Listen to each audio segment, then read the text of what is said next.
Hey, what's up guys? Welcome back to the channel.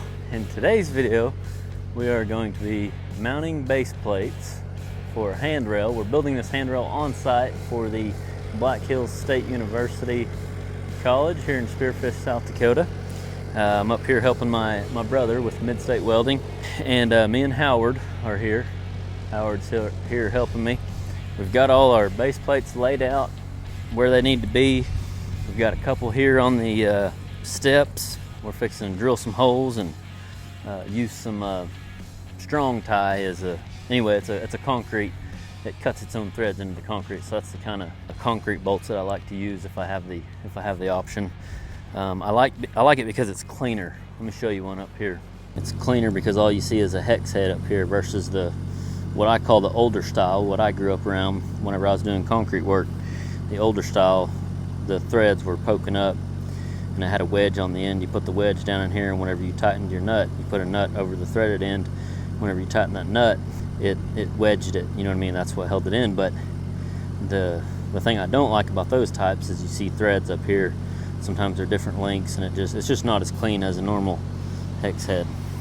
Anyway, the plan is to go here on both sides and then go down this step, and we're gonna have a mid rail also. We're using 1.5 inch square 3/16 square tubing, top rail and a mid rail, top rail, mid rail, top rail, mid rail, grip rail right in here, top rail, mid rail, top rail, mid rail, and then just a grip rail on this wall right here.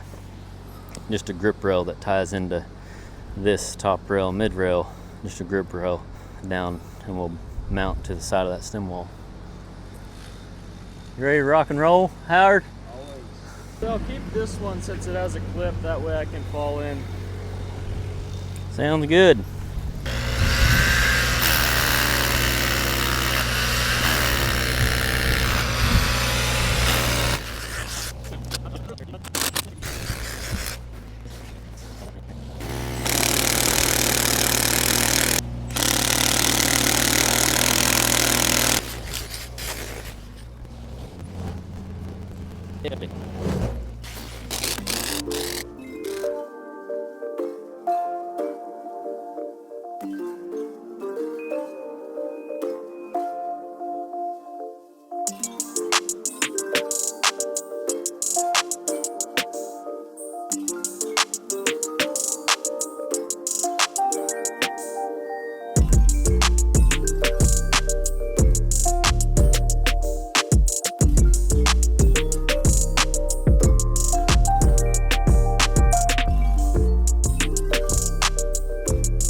All right, we got all our plates mounted, and we've got chalk mark on where our posts are gonna live.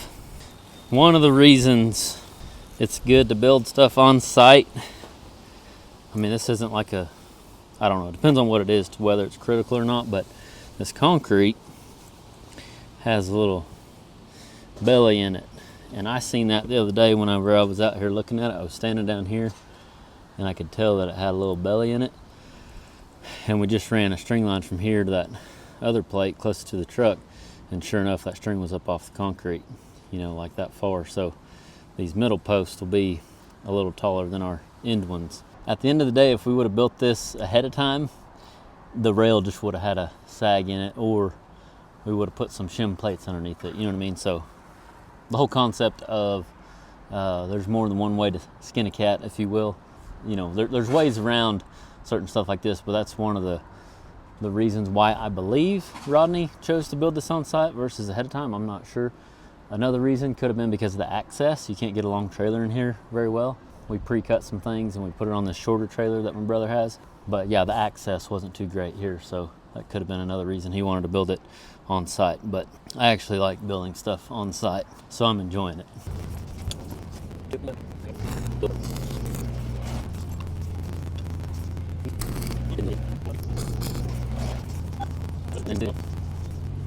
Okay, say when.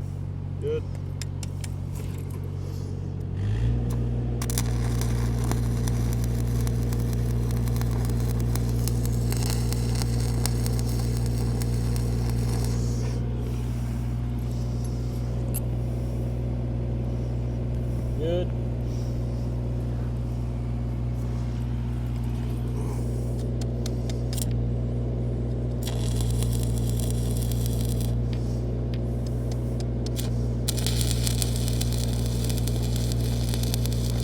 Okay, now what we'll do is measure up 34 and a half on each end, and then we'll run a string line.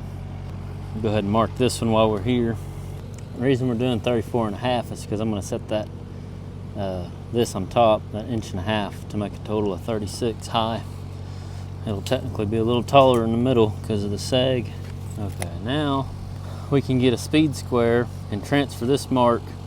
I could have measured from over here, but we'll transfer this mark to right here on each end, and then we'll run a string line, connect those 2 points.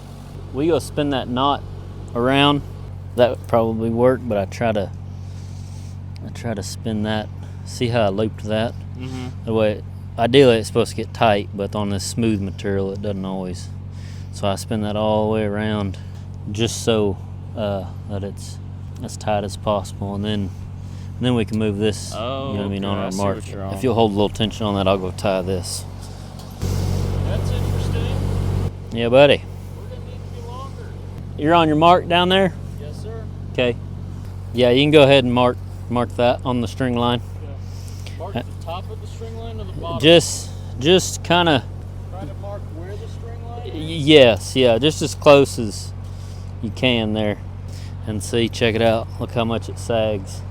We got 35, but on the ends we're 34 and a half. I'm curious what this one is. 35 and a quarter. So this is like the deepest. You know what I mean? The concrete is the deepest right there. All right, so we'll just do the same thing on this side.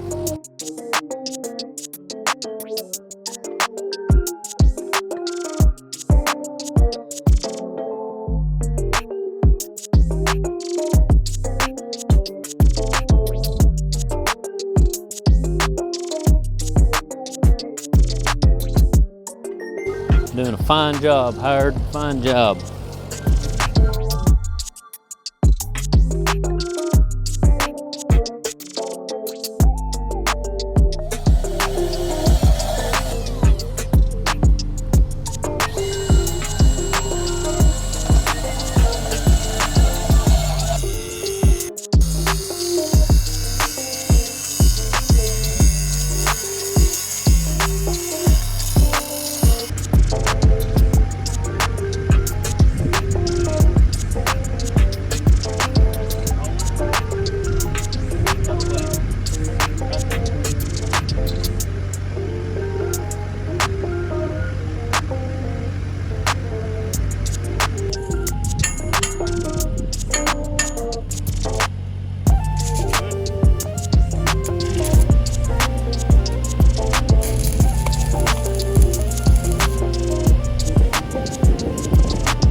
All right, that is a wrap for this video. Thank you so much for being here.